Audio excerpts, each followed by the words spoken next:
अगर ये पढ़ने वाले लोग, ये कुरान के पढ़ने वाले लोग अगर कब्रिस्तान से गुजर जाएं तो अल्लाह इनके कदम की बरकत से अजाब उठा देता है। अगर पढ़ने वालों की ये शान है तो फिर पढ़ाने वालों की शान का अंदाजा कौन लगा सकता है। और वो माँ बाप लायक मुबारकबाद हैं जिन्होंने अपने बेटों को कुरान के लिए वक्फ कर दिया। वो बहनें लायक ताजीम है जिन्होंने अपने भाइयों को कुरान के नाम कर दिया। और मैं उन बापों की हिम्मत और हौसले को सलाम करता हूँ जिन्होंने मजदूरियां की लेकिन बेटे को कुरान से दूर न रखा, जिन्होंने मेहनतें की लेकिन बेटों को कुरान से दूर न रखा। ये कोई आम बात नहीं। एक हाफिज कुरान कितनी मुश्किल से हाफिज बनता है। इतनी बड़ी जमात, बड़ी जिम्मेदारी के साथ ये बात कहने लगा हूँ। अगर एक आयत को 70 मरतबा जबान से रटा जाता है तब जाकर के एक आयत जबान पे जारी होती है। पूछो इन उलमाए किराम से, कुरान को खुदा ने यह एजाज बख्शा है कि अगर उसका एक हर्फ एक बार पढ़ो तो अल्लाह 10 नेकियां अता फरमा देता है। कितनी नेकियां? बोल दो भाई, बोल दो। बच्ची का मसला है। एक छोटी बच्ची है जो कि स्टेज पर है, एक मुस्कान, एक छोटी बच्ची है जिसका नाम मुस्कान है और वो स्टेज पर है। अगर जिनके हैं वो लेके जाएं।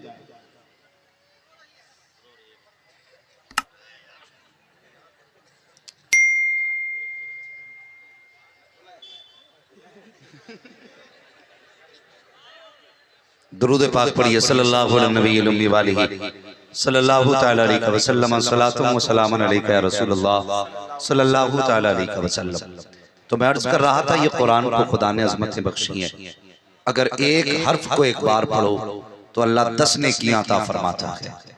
तो जब एक तालिब इल्म एक आयत को 70 मरतबा पढ़ता होगा तो बताइए अल्लाह कितना सवाब अता फरमाता होगा।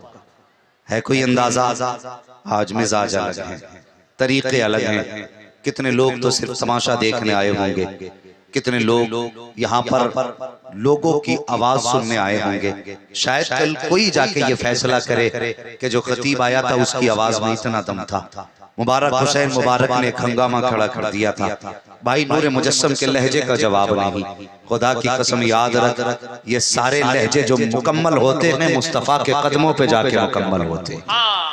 हर आवाज मदीने जाके मोतबर होती है। मेरे भाई जब कभी जलसों में आया करो मूंड बनाने ना बल्कि तकदीर बनाने आया करो। तकदीर बनाने आया करो। ये महफिलें हैं और खुदा का करम देखिए, मुस्तफ़ा का जब भी जिक्र होता है नबी के सामने होता है। ये हुजूर के जिक्र का एजाज है कि जब भी हुजूर का जिक्र होगा हुजूर के सामने होगा। या तो वो आके सुनते हैं या बुला के सुना करते हैं। जिसे चाहा दर पे बुला लिया, जिसे चाहा अपना बना लिया। ये बड़े कर्म के हैं फैसले, ये बड़े नसीब की बात है। अल्लाह सलामत रखे इस जमात को। आज सीने में कुरान की दौलत लेकर के बैठी है। 16 हाफिज कुरान इदारे ने दिए। तुम्हें क्या लगता है यूं ही बच्चे हाफिज बन जाते हैं? नहीं प्यारे, बड़ा मुश्किल होता है। कभी अपने घर का आप जायजा ले, आपको अपनी औलाद कितनी प्यारी है। भाई अभी एक बेटी के गुम होने का ऐलान हुआ, इसी मिंबर की कहानी है। कुछ देर पहले एक बच्ची लाई गई। बाप जब बच्ची को लेने के लिए आया, देखने का मंजर था, दूर से बच्ची को बुलाया गया। बेटी को स्टेज के रास्ते जब भेजा गया, तुमने तो सिर्फ ये देखा कि बाप को बेटी मिल गई, बेटी को बाप मिल गया, लेकिन मैंने उसमें कुछ और ही देखा था। जब बेटी बाप के करीब हुई ना, गोद में बाप ने बाद में लिया था, माथे का बोसा पहले लिया था। ये औलाद का प्यार होता है। औलाद कितनी प्यारी होती है। अल्लाह अकबर, जरा दिल पे हाथ रख के मेरी बात सुनना। अगर बाप परदेश से काम करके आता है तो खाने का सामान खरीद के थैले में लाता है। अगर रात के सन्नाटे में आए, बेटा सो जाए तो बीवी से कहता बता मेरा लख्ते जिगर कहाँ है, मेरा नूरे नजर कहाँ है। बेटी बीवी कहती है बिस्तर पे सोया है, तो आप हाथ धोइए खाना खाइए। कहता नहीं मुझे खाना बाद में खाना है, पहले बेटे को जगा। क्या करोगे मेरे सरताज?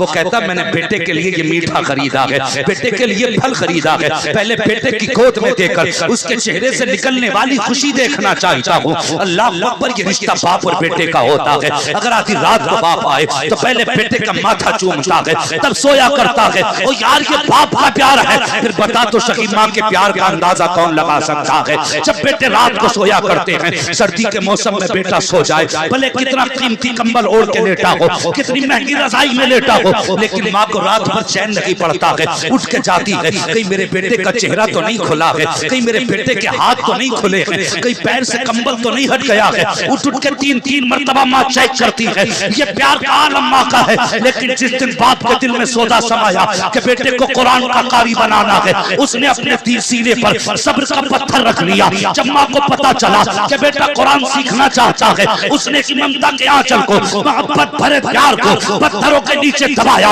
और सब्र के सांचे में पैकर बन के खड़ी हुई। जब बेटा घर से निकल के चला, माँ की आंख में आंसू है, बहन की आंख में आंसू है। वो माँ जो बेटे से एक लम्हा जुदा है, वो भी रोकने वाली नहीं, बल्कि जब उनका बेटा निकलता है या भाई घर से बाहर कदम निकालता है, तो माँ दुआ देती है, लखते जिक्र नूरे नजर तुझे खुदा की अमान में दिया। जब भाई कदम निकालता है तो बहन कहती है जा तुझे खुदा के हवाले किया। तुम्हें क्या लगता है कि उस वक्त बाप नहीं रोता? नहीं, तुम्हारी खाम ख्याली है। ये बात अलग है कि बाप उस वक्त नहीं रोता, लेकिन तन्हाई में जाके दे, जब अपने बिस्तर पे सब होते हैं, तब बाप आंसू बहाया करता है, वो चुप चुप के रोया करता है। ऐसा नहीं कि बेटे की जुदाई का उसे एहसास नहीं है, उसे दर्द है बेटे की जुदाई का। लेकिन जब बेटे ने वतन छोड़ा है, कुरान के लिए छोड़ा है, घर छोड़ा है, कुरान के लिए छोड़ा है, खानदान छोड़ा है, कुरान के लिए छोड़ा है, रिश्तेदार छोड़े हैं, कुरान के लिए छोड़े हैं। जब ये निकल के चले, माँ ने कोई कीमत न मांगी, सिर्फ इतना कहा था लखते जिगर खाली हाथ जा रहा है, जब वापस आए खाली मत आना, सीने में कुरान होना चाहिए, हाथ में जन्नत का परवाना लेके आना चाहिए। नारे तकबीर, नारे रिसालत, अल्लामा मुफ्ती हम्माद रजा साहब क़िबला, नारे तकबीर। बहुत अच्छा, बहुत अच्छा। अल्लाह सलामत रखे। तुमने यूं ही समझ रखा है ओ भाई, हजारों साल नरगिस अपनी बेनूरी पे रोती है, बड़ी मुश्किल से होता है चमन में दीदा पर पैदा। यूं ही यहाँ नहीं बन गए, बल्कि कभी जा कभी मदरसों का हाल देख, मदरसों का हाल देख। आज समझ में बात आई बड़े जमाने के बाद कि ये अल्लाह वाले सबसे पहले मदरसे क्यों बनाते थे। आज ये मुअम्मा खुला कि इन अल्लाह वालों ने मदरसों की बुनियादें क्यों रखी। और तुम और हम क्या समझ सकते हैं, यूं ही कुरान हासिल नहीं होता, यूं ही दीन नहीं आ जाता, बड़ी मेहनतें करनी पड़ती हैं, तब जाके बच्चा हाफिज कुरान बनता है। अभी सोए तो नहीं, आप जाग रहे ना, आगे चलें थोड़ा सा। अगर चलना हो तो कह दें जरा या रसूल अल्लाह, और कम से कम उस बच्ची की तरह हाथ ही उठा दो जिसने नारे तकबीर पे हाथ सीधा किया था, जरा कह दें या रसूल अल्लाह। सुभान अल्लाह। लगना चाहिए कि महफिल पूरी मदीने जा रही है। अब सुने मेरी बात, इतना आसान नहीं कभी मदरसे आई है। ये आपका इदारा बहुत अजीम इदारा है, 100 साल से ये कौम की खिदमत कर रहा है। बेशक। कितने दिन से बोले, अगर तू 40 साल का हो जाए तो जन्मदिन मनाने में क्या क्या ना लुटाता हैं। 40 साल का हो गया, केक लाएगा, गुब्बारे लाएगा, सजाएगा, लगाएगा। 40 साल का हो गया वो, जबकि बेवकूफी है वो। 40 साल का उम्र बड़ी नहीं है, घटी है। घटने पे जश्न। तो ये सोच, मैंने 40 साल गुजार दिए, कोई रात ऐसी भी गुजारी 40 साल में जिसमें मैंने रब को मना लिया हो। क्या बात, उम्दा पैगाम। कभी ख्याल आया, कभी उठ के ये भी सोचा मैंने 40 साल अपनी लापरवाही में गुजारे, कभी ये ख्याल नहीं आया एक रात रो के रब को दिखा दूं। हम कब रोए? जब बिजनेस में घाटा हुआ तब रोए, जब मकान का लिंटर गिरा तब रोए, जब खेती बर्बाद हुई तब रोए, जब फसल में नुकसान हुआ तब रोए। हम रोए हैं, अपने नुकसान को देख के रोए हैं। और काश कभी गुनाहों को देख के रो दिया कर। गुनाहों को देख के सिर्फ 2 आंसू गिरा, खुदा की कसम 2 आंसू गिराना तेरा काम है, और जन्नती बना देना ये खुदा का काम है। कभी ख्याल आया हमें? हम तो सिर्फ रोए, नुकसानात पे रोए। 40 साल उम्र हो गई, हमने जश्न मनाने शुरू कर दिए। 40 साल का अब्बा हो गया। हैरत होती, आज तो शादी की सालगिरह बंदा मना रहा है, और इस बात पे कि तलाक नहीं हुई, खैरियत से 30 साल गुजर गए। ये भी जश्न मनाने की बात थी, हद करके रख दी हमने। और हम जा किधर रहे हैं? कभी अपने उठते कदमों को देखा जवानों?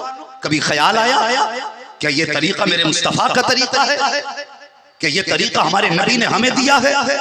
अल्लाह अकबर, जाओ जाकर के तुम रईसुल उलमा के मजार पे सलाम करो और 10-10 बार सलाम करना, कहना तेरा एहसान है मालिक, तूने हमें ऐसा आलिम दिया जिसने 100 साल पहले हमारे इलाके में इल्म की बुनियाद रखी थी। हाँ, यूं ही हाफिज नहीं बन जाते। जरा दिल पे हाथ रख के बताना, ये मदरसे आए, इसमें दूर के भी होंगे, बाहर के भी होंगे, इलाके के भी होंगे, सभी तरह के बच्चे होंगे इसमें। एक बात बताओ, मैं या आप अपने घर हूं और खाने में नमक कम हो जाए, खाने में नमक समझ रहे हैं ना, नमक ही बोलते हैं, खाने में नमक कम हो जाए, सुभान अल्लाह, खाने में नमक कम हो जाए तो हम माँ से कहते हैं माँ मुझे खाना नहीं खाना। क्यों बेटे? खाने में नमक तेज है, नमक कम है। माँ कहती बेटे कोई बात नहीं, अगर नमक कम है तो मैं डाल देती हूँ, ठीक है। अगर नमक तेज हो जाए, बेटा कहता अम्मा आज नमक तेज है मुझे नहीं खाना, माँ कहती है ठहर बेटे थोड़ा सा कुछ और बना देती हूँ। यही होता ना घर का हाल। माँ ने बिरयानी बनाई, बेटे ने कहा माँ मुझे रोटी खानी है, माँ ने बिरयानी बदल के रोटी बना दी। अगर माँ ने रोटी बनाई, बेटे ने कहा माँ मुझे बिरयानी खानी है, माँ ने बेटी के मर्जी के मुताबिक खाना बदल दिया। अल्लाह अकबर, देख इन मदरसे वालों को, जिस दिन से इन्होंने मदरसे में कदम रखा है सारी हसरतों का गला दबा दिया, सारे जायके जमीन में दफन कर दिए। अगर खाना सामने आया, नमक तेज था किसी से शिकवा नहीं किया, नमक कम था किसी से शिकायत नहीं की, जैसा मिलता रहा खाते रहे, जैसा मिलता रहा खाते रहे। अल्लाह अकबर, हमने तो इन कुरान पढ़ने वालों का सब्र यहाँ तक देखा है कि जब अमीरों के बच्चे दुकानों पे जाकर के मनपसंद की चीजें खरीदा करते हैं, वो बाप जो मजदूरी करके बेटे को कुरान पढ़ाता रहा, कहां से उस बाप की दी हुई कमाई से इतना खर्च कर पाते? रोज के 100 रुपए कैसे खर्च कर पाते? बाप गरीब तक कह दिया बेटे यही 200 रुपए रख ले, इसी को बस सब समझ के अपनी जेब में रख लेना। अल्लाह अकबर, ये कुरान वाले वही 100 रुपए लेके घर से चले हैं, उसी में साबुन का खर्च है, उसी में तेल का खर्च है, उसी में नाश्ते का खर्च है। जब अमीरों के बच्चे दुकानों पे खड़े होकर के अपने शौकों की प्यास बुझाया करते हैं, वही ये कुरान वाले भी बगल में हाथ दबा के खड़े होते हैं। मुझे बता तो सही, इनके दिल पे कौन सा ख्याल ना आता होगा कि ये रोज का चिकन खाना नहीं चाहते होंगे, या इनके दिल में बिरयानी खाने का ख्याल ना आता होगा कि ये भी अमीरों की तरह शौक पूरा करना नहीं चाहते होंगे। ये भी चाहते हैं, लेकिन जब बाप की गुर्बत का ख्याल आता है सारी हसरतें दम तोड़ जाती हैं। जब हसरतें दम तोड़ती हैं, अमीरों के ऐश देखते हैं, ये गर्दन झुकाते हैं। खुदा की कसम, उस वक्त ये अकेले नहीं होते, बल्कि मशीयत का नकीब इनके पीछे से आवाज देता है, और दिल थोड़ा ना करना, अपने आप को कमतर ना समझना, आज सब्र कर ले, कुरान सीख ले। जो आज शौक पूरे कर रहे हैं, कल यही तेरे पीछे जब खड़े होंगे तू इमाम होगा, ये तेरे पीछे गुलाम बन के हाथ बांधे खड़े होंगे।